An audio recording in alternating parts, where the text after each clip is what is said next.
Abre tua Bíblia comigo em 2 Reis, capítulo 13. 2 Reis, capítulo de número 13. Onde fica 2 Reis? Depois de 1 Reis. E antes de 1 Crônicas. 2 Reis, capítulo 13.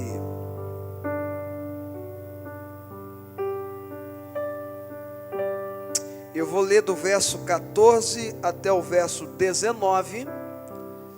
Eu queria muito que você me desse a sua atenção, o seu coração e a sua mente. Leve agora cativa a autoridade de Cristo Jesus à sua mente. Amém? Amém? Estando o profeta Eliseu padecendo da enfermidade de que havia de morrer, Jeoás, rei de Israel, desceu a visitá-lo e chorou sobre ele e disse: meu pai, carros de Israel e seus cavaleiros. Então lhe disse Eliseu: toma um arco e flechas. Ele tomou o arco e flechas e disse ao rei de Israel: retesa o arco. E ele o fez. Então Eliseu pôs as mãos sobre as mãos do rei. Verso 17, disse: abre a janela para o oriente. Ele abriu. Disse mais Eliseu: atira. E ele atirou. Prosseguiu: flecha da vitória do Senhor, flecha da vitória contra os sírios, porque ferirá os sírios em Afeca até os consumir. Disse ainda: toma as flechas. E o rei as tomou.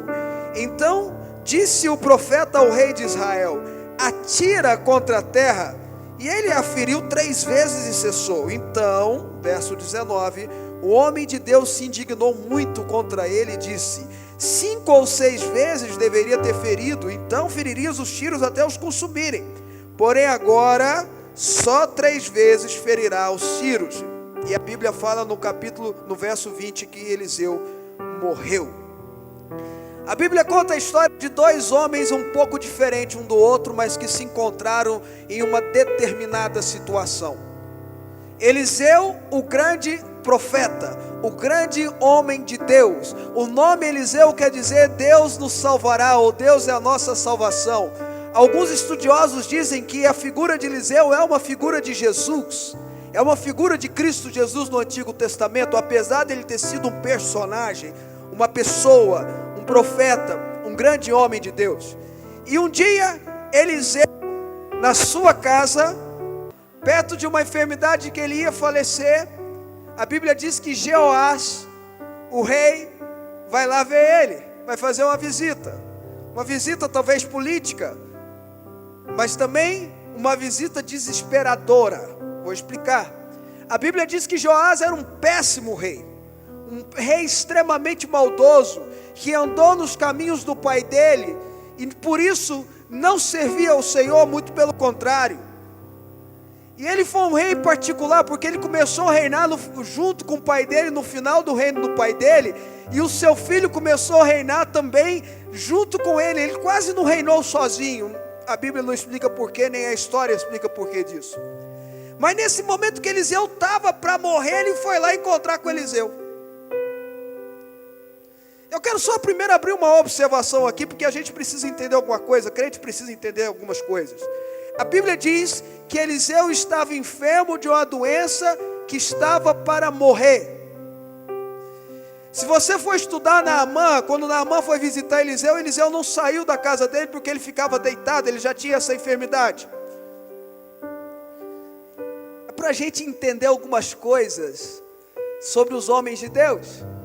Eliseu era homem de Deus, o que vocês acham? Profeta que teve o dobro da unção de Elias, o seu pai espiritual, era um grande homem de Deus, mesmo assim estava doente de uma doença que ia padecer, que ia morrer. Ele estava tão enfermo dessa doença que ele veio a morrer por causa dessa doença, mas ele era um homem de Deus. E hoje a gente, quando escuta que o pastor fulano de tal está doente, que o pastor fulano de tal está passando por uma luta, a gente já pensa assim: poxa vida, ele deve estar passando por algum problema, poxa vida, ele deve estar tendo alguma brecha, poxa vida, ele deve ter algum erro na vida dele, porque senão ele não estaria enfermo. Poxa vida, o pastor fulano de tal levou uma facada, aí vem outro pastor e fala: é porque ele tem brecha. Poxa vida, aquele pastor está sendo acusado de uma coisa aí na televisão, é porque tem brecha, é porque tem erro. E aí a gente escuta, e talvez se Eliseu vivesse hoje com a gente aqui, a gente ia falar que ele estava em pecado. Talvez se outros homens de Deus, como Paulo, que dizia que tinha um espinho na carne, e se você for estudar, você vai ver que o espinho na carne dele é na verdade uma doença nos olhos dele. Eu acho que era miopia ou catarata, não sei, que ia perdendo a visão, ao ponto que uma das suas últimas cartas que ele escreveu, ele ditou, na verdade, alguém escreveu por ele. Quando ele conseguiu assinar pelos próprios punhos, ele até falou: olha, veja que eu estou assinando com meus próprios punhos. Talvez se Paulo vivesse hoje com a gente falaria assim: nossa, aquele lá deve estar cheio de pecado, porque está ficando cego. Quem fala isso é porque não estuda a Bíblia. Quem fala isso é porque não estuda a Bíblia. Quem fala isso é porque não lê a Bíblia. Homens de Deus também passam por problemas, e às vezes até maiores. Vocês estão entendendo, irmãos? E não tem motivo. E Eliseu estava padecendo essa enfermidade, e vai lá Jeoás fazer uma visita a ele. Chega lá, ele desmoronou. Ele cai de joelhos, chorando, dizendo: meu pai, cavalo de Israel e os seus cavaleiros. Não é uma frase qualquer, é a frase que Eliseu falou para Elias. Na hora que Elias estava subindo, Eliseu fez essa declaração. E aí todo mundo ficou sabendo dessa frase e virou um ditado popular em Israel naquela época. E esse ditado dizia mais ou menos o seguinte: a autoridade e o poder do profeta era como se fosse um exército guerreiro. Jeoás sabia que se Eliseu morresse naquela hora, ele ia ficar desguarnecido. Nós estamos falando de um homem que, quando o exército sírio veio para atacar Israel, ele orou e o exército todo ficou cego. Nós estamos falando de um homem que tinha uma autoridade sobrenatural. Quando o pessoal quando os meninos chamaram ele de careca, Eliseu era meio sanguíneo, mandou umas ursas comerem aqueles rapazes. Pense bem nisso quando você chamar um homem de Deus de careca.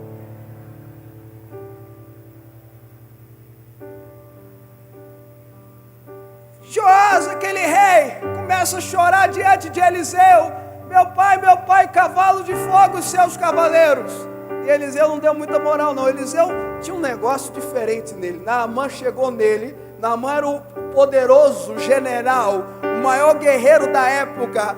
Chegou lá na porta dele com toda aquela pompa. Eliseu virou para ele: vai lá e no Jordão se banha. Eliseu mandou falar para ele, nem recebeu ele. Eliseu tinha esse negócio. Joás chegou lá: meu pai, cavalo de fogo e seus cavaleiros.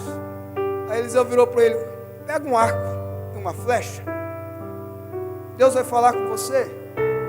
Outra coisa que eu quero que você entenda nessa manhã: quando você reconhece a autoridade de Deus na vida de uma pessoa que realmente tem a autoridade de Deus, Deus te abençoa mesmo se a sua vida não está tão correta. Vocês ouviram? Vocês ouviram? E lá vai Joás, e ele pega o arco que ele trazia. Não deveria ser igual esse aqui, porque esse aqui é mais moderno. E ele pega o arco que ele trazia na mão.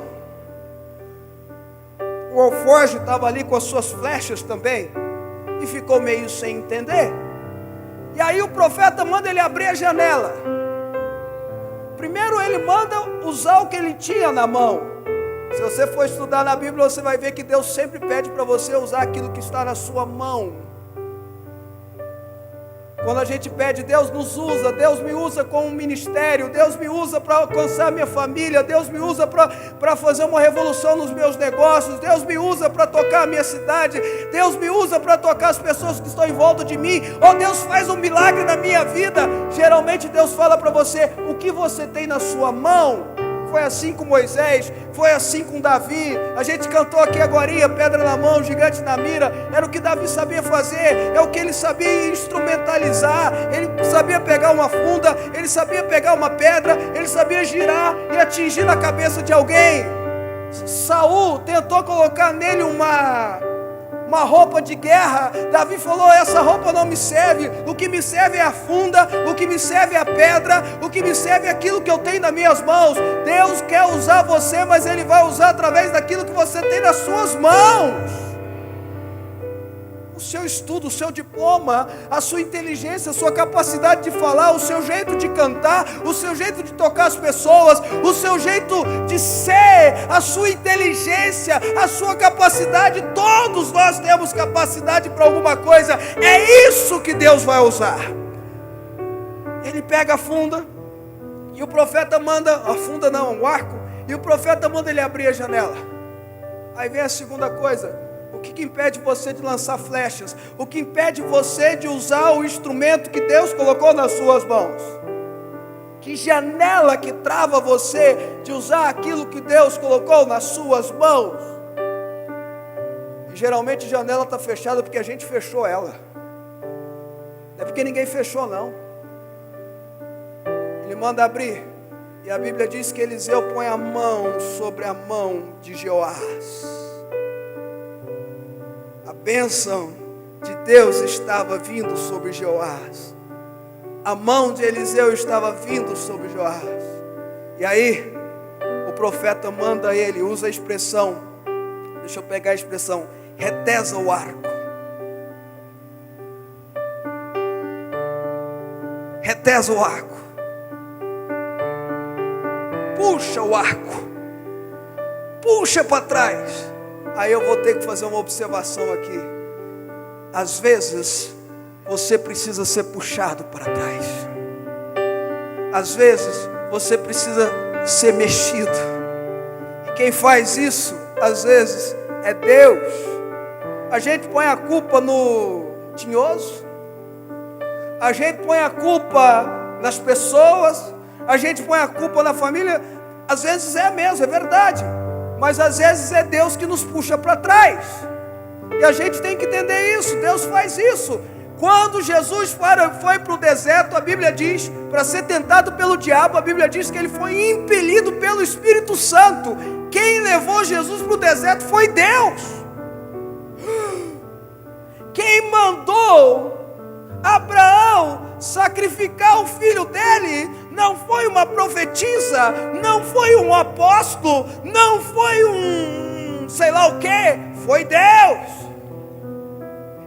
Puxa, às vezes Deus está te puxando, às vezes Deus está mudando você, às vezes Deus pega o seu ego e puxa para trás, às vezes Deus pega aquilo que precisa mudar e puxa para trás, às vezes Deus pega aquilo que está no seu coração de errado e puxa para trás, às vezes Deus só quer moldar você e puxa você para trás, às vezes Deus pega a sua família e puxa a sua família para trás,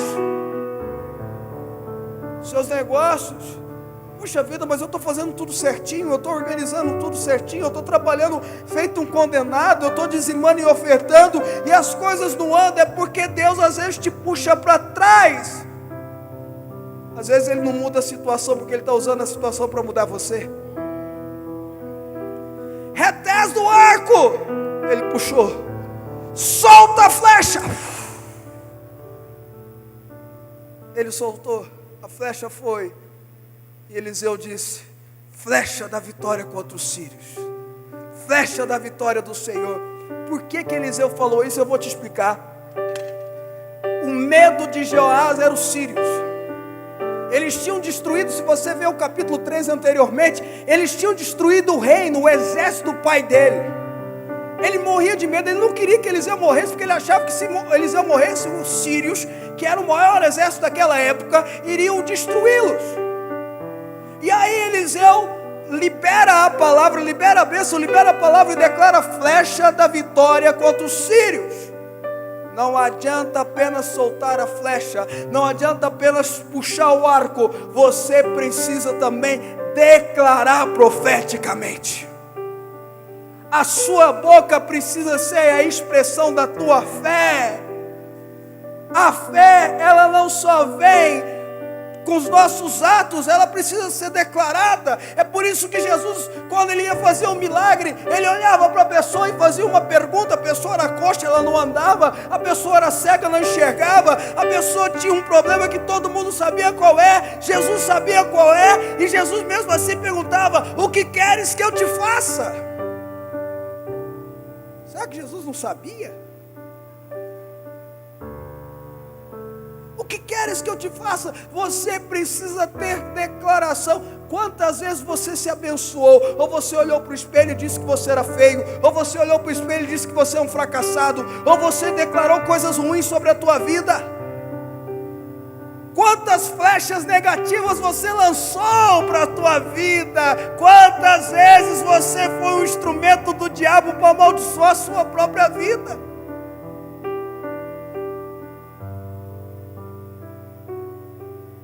Enquanto Deus quer fazer você ser um profeta para você mesmo, eu estou lançando a minha flecha da vitória. Eu estou lançando a flecha que vai mudar a minha situação. Eu estou lançando a flecha que vai mudar a minha vida espiritual. Eu estou lançando a flecha que vai mudar a minha casa. Eu estou lançando a flecha que vai mudar os meus negócios. Eu estou lançando a flecha que vai mudar toda a minha vida. Até do arco. Uau, o profeta ficou feliz. Ele disse que bom que ele entendeu. É a flecha da vitória. Agora, Joás, pega de novo o arco. E ele foi lá, pegou. Pega as flechas que estão no seu alforje. Ele pegou, atira no chão. O rei olhou e: atira no chão. Esse profeta está ficando velho. Sim, vamos lá. Tá bom?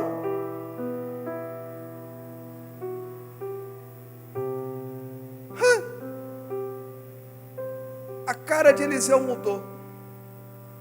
Ele estava feliz com o tiro. Ele tinha declarado profeticamente. E agora a cara de Eliseu mudou. Joás atirou 3 vezes. O alforje dele devia estar cheio de flecha. Cheio de flecha, e mesmo assim ele pegou apenas 3 e atirou no chão. Se você tivesse atirado mais vezes, se você tivesse tirado 5, 6, 7, todas essas flechas, Deus iria te usar para destruir todo o exército da Síria. Você ia destruir todo o exército. Mas agora, porque você atirou 3 vezes, apenas 3 vezes você vai fazer isso. Eliseu coloca a mão sobre Joás. Joás atira a flecha. Tudo aquilo estava mudando na vida de Joás. Joás não era um rei feliz. Joás não era um rei que servia a Deus. Mesmo assim ele foi lá, se humilhou diante do profeta, se humilhou diante de Eliseu. Eliseu estava profetizando sobre a vida dele. As coisas iam mudar se ele continuasse persistente naquilo que Deus estava colocando na mão dele. Ele ia vencer o exército mais poderoso da terra. Mas ele parou. Ele atirou 3 vezes. Ele não persistiu. Aquilo que estava na mão dele, ele usou 3 vezes. Aquilo que Deus tinha colocado para ele, ele usou 3 vezes. E olha, Eliseu já tinha falado para ele: atira e profetiza. Mas mesmo assim ele usou 3 vezes. Quantos de nós, na igreja, no nosso ministério, na nossa casa, na nossa vida, não persistimos em servir a Deus naquilo que Deus coloca em nossas mãos?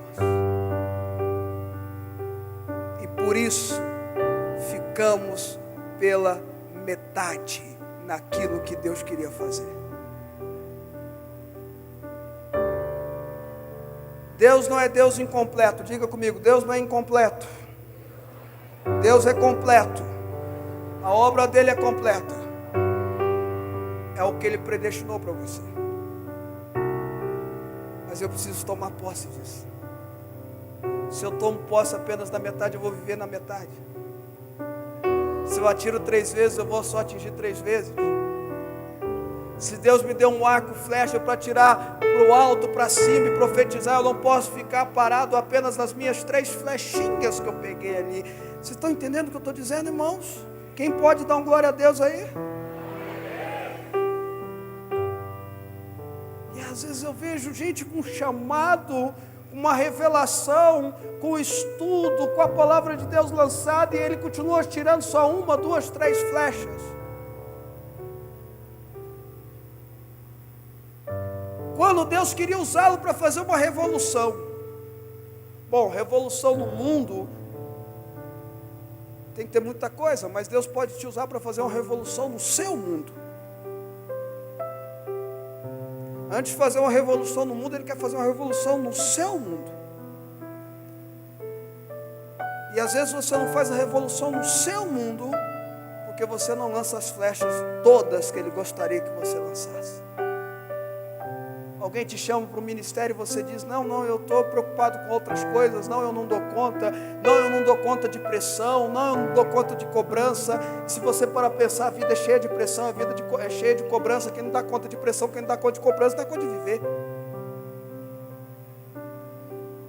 Te chama para fazer algo espiritualmente na tua vida, jejuar, se sacrificar, para revolucionar a tua casa naquilo que é necessário, e você fala, não, eu não dou conta de jejuar, eu passo mal.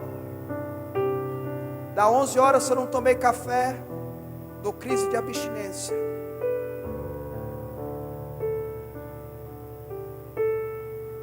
Vai jejuar, tem gente que quando vai jejuar chupa uma balinha, né?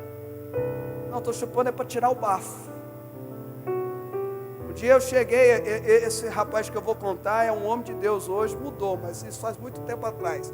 Um dia eu cheguei no escritório, estava todo mundo jejuando, aquele jejum maluco que a gente fazia antigamente, ficava 2, 3 dias sem comer. Eu cheguei, ele estava comendo uma coxinha, bem... E é uma declaração de amor, uma coxinha bem feita, né, irmãos? E eu olhei para ele, mas você não está jejuando não? Ele falou, tô. E essa coxinha? Só para tirar o bafo.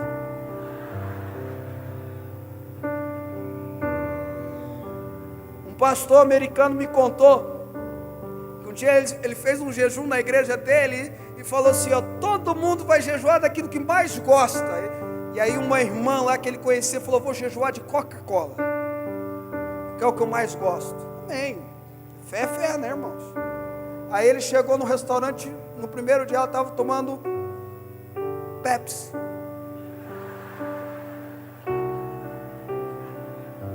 Aí ele olhou para ela e falou assim, mas você não está jejuando de Coca-Cola? Tô. Você quer Pepsi?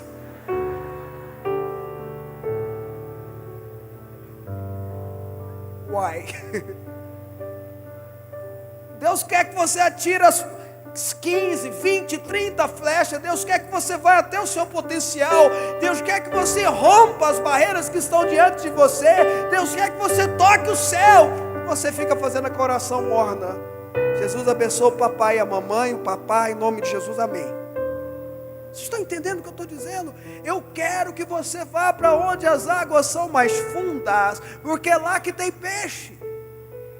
No raso não tem peixe, foi isso que Jesus falou. Quando ele fala para Pedro, vai-te ao lago, se você vê a tradução correta, é vá onde as águas são mais fundas, vá onde as águas são mais profundas, porque é lá que você vai ver o milagre, porque é lá que você vai ver a minha ação sobrenatural. Não é no raso você só molha os pés, no raso você só sente o gostinho na perna, no raso você só fica ali feliz, curtindo uma canção, ouvindo uma pregação, dizendo, nossa, que pastor falou comigo hoje. Mas Deus não te quer no raso, Deus te quer onde as águas são mais fundas, Deus te quer tirando todas as suas flechas. Deus não quer ver você parado.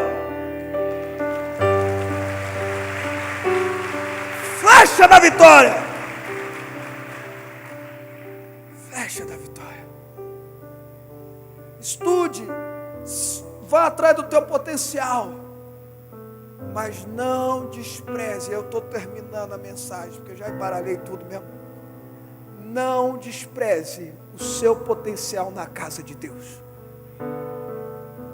Sabe qual foi o grande erro de Joás? Ele não servia a Deus. Ele foi atrás do milagre. Provavelmente ele ficou sabendo, Eliseu está morrendo, Joás. Opa, pelo amor de Deus. Leva um desfibrilador lá, porque o velho tem que ficar vivo. Estava brincando, se Eliseu morrer agora, a gente está enrolado, os sírios estão chegando.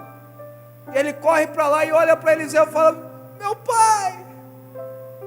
pai, cavalos de fogo, seus cavaleiros. Se Jeoás servisse a Deus, como os primeiros reis de Judá o fizeram, como seu bisavô Joás fez, ele ia chegar ali e saberia profeticamente o que ele tinha que fazer. Mas não. Então ele não entendeu nada. Ele achou que o velho estava gagá. O pastor contou aqui que Deus falou com ele: hoje você, usando o texto de João, você não está entendendo nada agora, mas logo você vai entender. Se ele não tivesse uma raiz espiritual, ele ia falar: que é isso que está acontecendo? Eu não quero o que está acontecendo aqui agora. O grande problema de Joás é porque ele não servia a Deus. Seja tudo que você tem condição de ser lá fora.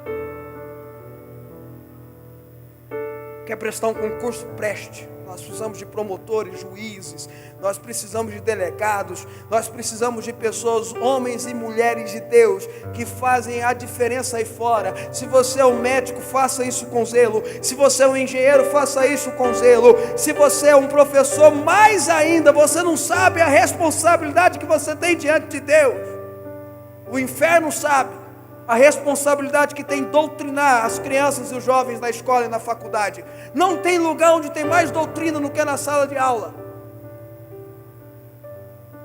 Você é professor, você não sabe a responsabilidade que você tem. Seja um instrumento de Deus lá fora, mas não despreze ser um homem e uma mulher de Deus aqui dentro.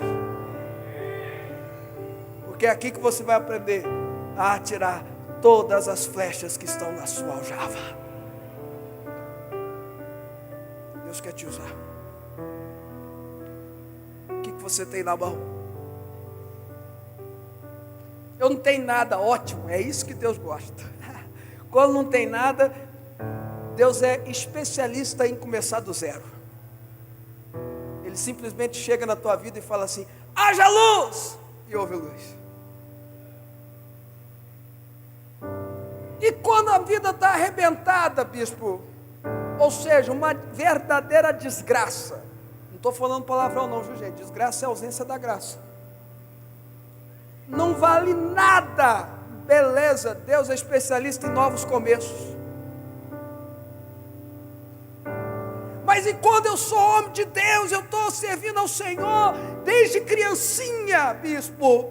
Beleza, Deus é especialista em pegar a gente que acha que sabe tudo e provar para ele que não sabe nada e usar você assim mesmo. Deus te quer só. Acabou a história. Do jeito que você é, o que você tem, a sua cabeça, a sua idade, se é 60 ou 6 anos, Ele te quer. Pega o seu arco na mão e prepara para tirar as suas flechas.